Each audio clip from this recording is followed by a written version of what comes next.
Hey, what's going on, everyone? How's everybody making out today? Happy Halloween. Happy Halloween to everybody. Hope everybody's going to have a fun and enjoyable and safe Halloween out there. Um, well, this is going to be one trying to get everything. You know how you know what you want to say in your head, and then when you go to speak, you get all it gets all convoluted and just all messed up. Well, yeah, that would be me. Anyway, I'm gonna get through this video. I'm gonna do the best of my ability to try and get my point across, if it even is a point. But anyway, I not that long ago did a little giveaway, and as you guys, if you guys have been following along, BDH had won the giveaway. So I reached out to him. He reached back out to me. I sent him over my package, and it completely just went from there. Now, as you guys all know, sometimes it could get difficult as far as getting to know people, and certain people you'd probably never even get to meet. No, 90, almost 100% of the people you never meet. But this is just another example of a person um, that I really didn't have, to be honest with you, I really didn't have too much interaction with, just in comments on my channel and just small talk back and forth, um, just talking like that, you know what I mean? And I would have really never got to know this man. Like I said, it's his name is BD, goes by BDH. You guys would all know him in the chats, and you guys probably know him. But what I'm trying to say is, just like your Stuart Harveys, you know what I mean?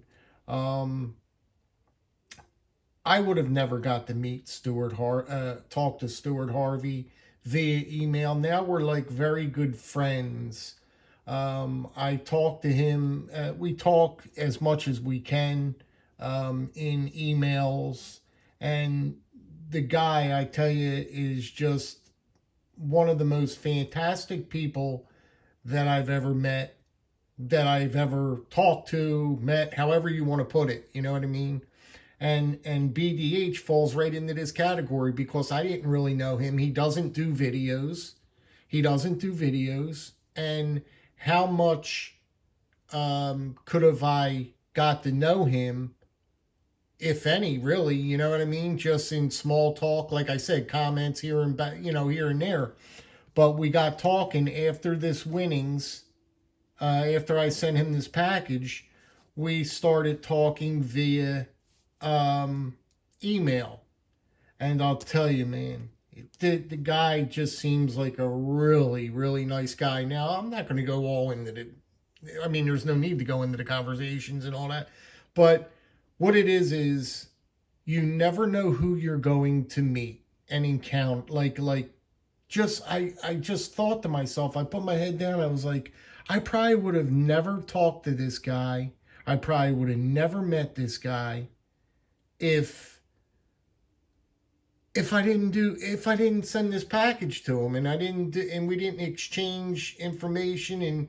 And now, it seems like I told him in the email that, we must, let's not just stop here. You got to keep our friendship or whatever, keep it going. You know what I mean? Because he seems like a really, really nice guy, and I'd hate to lose people like this. You know what I mean? Because again, you know, some of the people that you meet is just unbelievable. Like I said, and it's just, I told my wife, I said, now I would have never probably spoke to this guy You know what I mean? Now it seems like I bonded and I got a friendship. I have a new friend, you know, so to speak now. You know what I mean? With a bunch of guys, this happened to. I mean, just sending things here and there and talking, and you get to know people. You know what I mean? And it's extra hard, like Stuart Harvey again. I hate to keep bringing him up, but I'm using him for a reference. I mean, it's hard, especially it's hard when you don't have a channel. You know what I mean? You'll never. It's very hard to know what that person's into, and let you know they're telling you, you know, through comments, yes, and all that other stuff. But it's very difficult. It makes it just a little bit more easier when people are have channels. In other words, you know what I mean. Um, but I just met another guy, and it's just fantastic. And I had to say that 6 minutes into this video, I had to say um, how excited I am that I have met him now, because I'm telling you, the guy is really a fantastic guy, and you know what I mean. He's somebody that I'd really like to get to know better. So saying that, what did he do? I go to my mailbox and I have this, one of these. Check this out, ladies and gentlemen, for the sake of love. It doesn't even seem like it's used. It's a Western. He sent me all the information that I have to do. I have been inundated with working. The winter months are coming, and I'm trying to get situated over here. But he sent me all of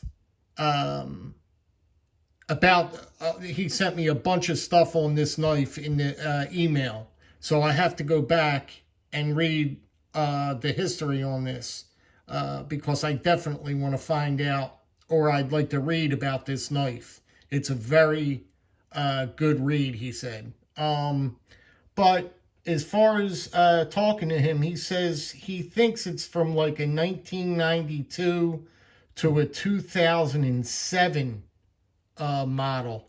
This is a bird knife.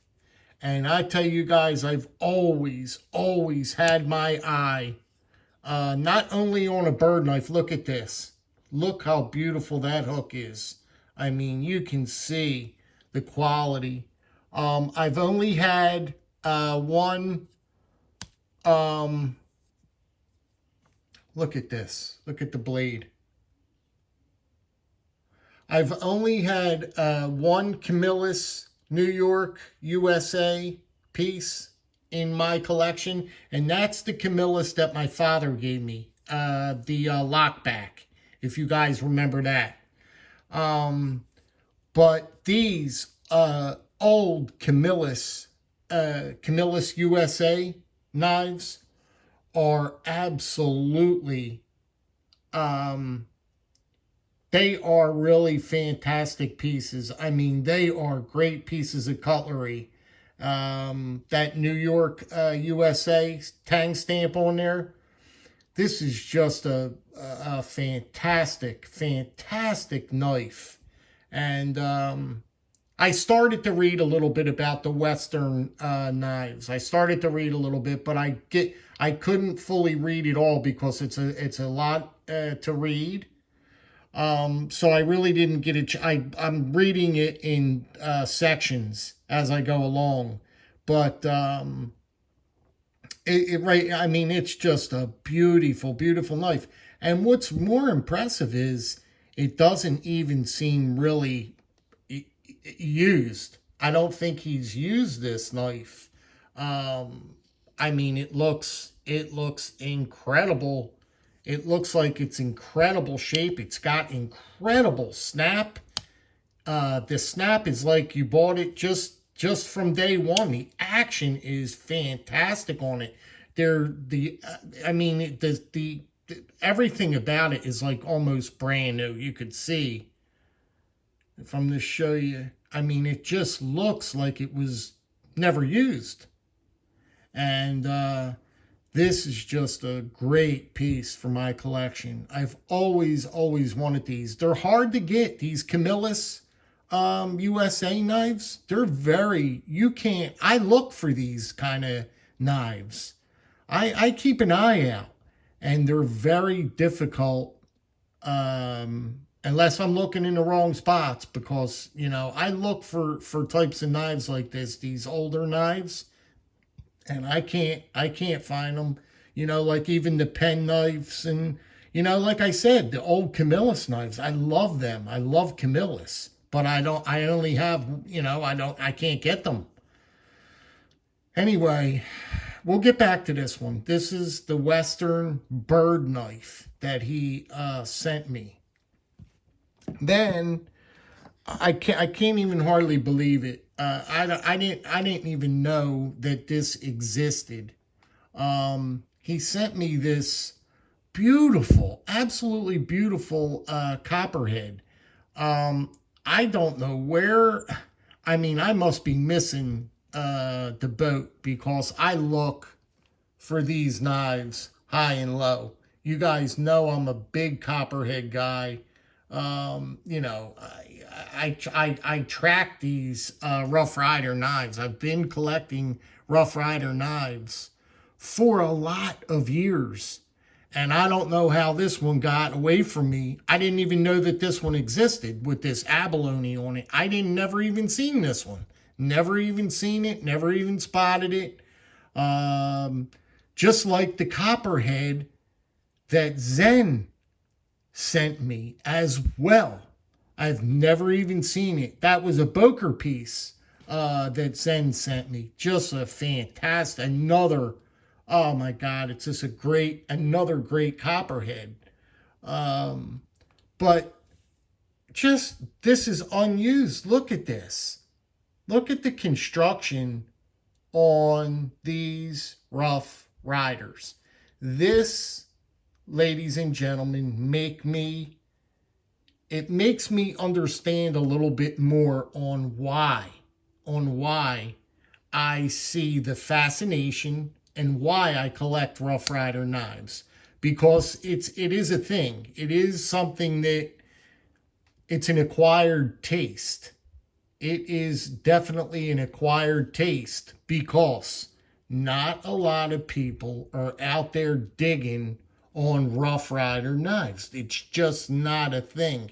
It's not what most of us do. It's really not what most of us do. Just a few of us that, you know, that I know appreciate Rough Rider knives. And I happen to be one of them. And I happen to have a very large collection of these Rough Rider knives. Because I'm going to tell you, before I put this down and go back to this bird knife, I am going to tell you what you pay. Again, I got to mention it. What you pay for these Rough Rider knives are hard to beat. And I'll tell you what, for the most part, the fit and finish is going to be pretty good. I always look, I mean, I don't know if I've been lucking out lately or whatever, but the fit and finish is really it impresses me on some of these. Now, some of them you get duds. You know what I mean? They all can't be perfect. They all can't be perfect.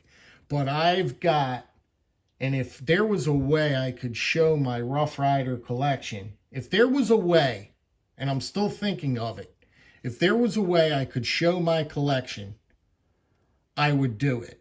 Because I've got them pretty much stacked up neatly on top of one another. But for me to separate and show you on film all of my Rough Riders, I don't know how I could accomplish that. I don't know how I could show you them all. You know what I mean? Because there is I've got quite a bit of them. And this is just going to be just a home run in my collection. I just can't, you know what I mean? I can't be more appreciative of you know, of this stuff. It's hard for me to wrap my mind around it. You know what I mean? Um, I just get overly excited. I really do. I just want to show you this. It's very the hook on this. I didn't know that the hook was so how do I say it? What's the word I'm looking for? Beefy or I mean, this is really. I mean, this is no. This isn't here just for show. This is here to really use. You can use this hook. This hook is meant to be used. You can tell by the thickness of it. You can tell by the way it's built. As a matter of fact, the whole knife. This whole knife is just built extremely, extremely well. You can tell when you have a quality piece. You can tell when you have a quality piece in your hand because this screams quality, and you can feel it. I mean, the touch of it, the touch of the scales, the touch of everything. You can see that you've got a special piece of cutlery here. You really do have a special piece of cutlery here. There's no, you know what I mean? There's no way around it. Now, I don't know that much about this knife. No, I don't know that much about this knife, but I can tell you that I've always saw these bird knives, and I've always been into wanting to get more of these Camillus USA knives because they're really, really, I mean, they're built so well. I mean, they're great pieces of cutlery. I should have brought my father's knife out because the quality on that one is just, again, fantastic. These were knives that, man, I'll tell you what, everything was so much better years ago. You know, you could go back from the cars, all that, you know, with everything, you know what I mean? With everything, was just made so much better. People took pride in everything, and the materials that were used were quality. Nowadays, everything, the materials are junk. The quality, the craftsmanship is junk. I mean, I could tell you a story. You know, nobody takes pride in their work anymore. You know what I mean? And this shows through. It's just a great piece, great piece for the collection. Just an all-around great piece. I'm gonna carry this like no tomorrow. I mean, it's just a nice, beautiful piece of cutlery to stick in your pocket. Look at that. You can see the jigging so well. The jigging's done. The back spine, everything's beautifully tight. Everything's nice and tight. Pins are all tight. Everything, there's no cracks. This is like I said, it's like a brand new, this is like a brand new knife. You would figure that it would have some wear on it, or, you know, has nothing on it. It's like brand new, basically, pretty much. And I just appreciate it, man. It's going to be fantastic in my collection. Just a fantastic piece for the collection. Both of these, both of them. This copperhead's going to go just fantastic with all the other copperheads I have. I just can't believe they got one in abalone. All straight up abalone. Look at that. Look at that. Fantastic. Well, I guess that's about it for the time being. I'd like to carry these and come back and do a full in-depth video after I do the read on this, and do another video and breaking this piece down and really talking about this piece again, because it really deserves talking about again. It really does. The history of it, you know, because there's a lot of history with these bird knives. And I always looked at them. I always saw them, but they're not easy to get. They're not easy to get. Anyway, BDH, man, I thank you so much, my friend. It's been a real pleasure. It's been a heck of a pleasure, and I don't think I would have really got to know you on this level, if I didn't send out that package to you. You know what I mean? But there's a lot of fantastic people in this world. There really is. It's all not evil. It's all not evil. There are a lot of good people out there. And like I said, I'm just glad that I ran across them, because I don't think I would have ever met this guy. So if you see BDH, man, in the chats, say hello, because I'll tell you what, he's a nice guy. He is a nice guy. And I'll leave it at that. You know, some things need to be private. So anyway, guys, I'm going to let you go. Happy Halloween, if I haven't mentioned it to you. Look, I never even turned my little lights on. Today's Halloween. I didn't even turn the lights on. How about that? I was so excited I didn't turn the lights on. Anyway, guys, be good, be well, be safe. Drop me a comment. And have a fantastic day. Have a fantastic Halloween. And be safe out there. It's a crazy day, so be safe. There's a lot of wackos out there today on Halloween. All right, guys. You guys, take care. Thanks again, guys.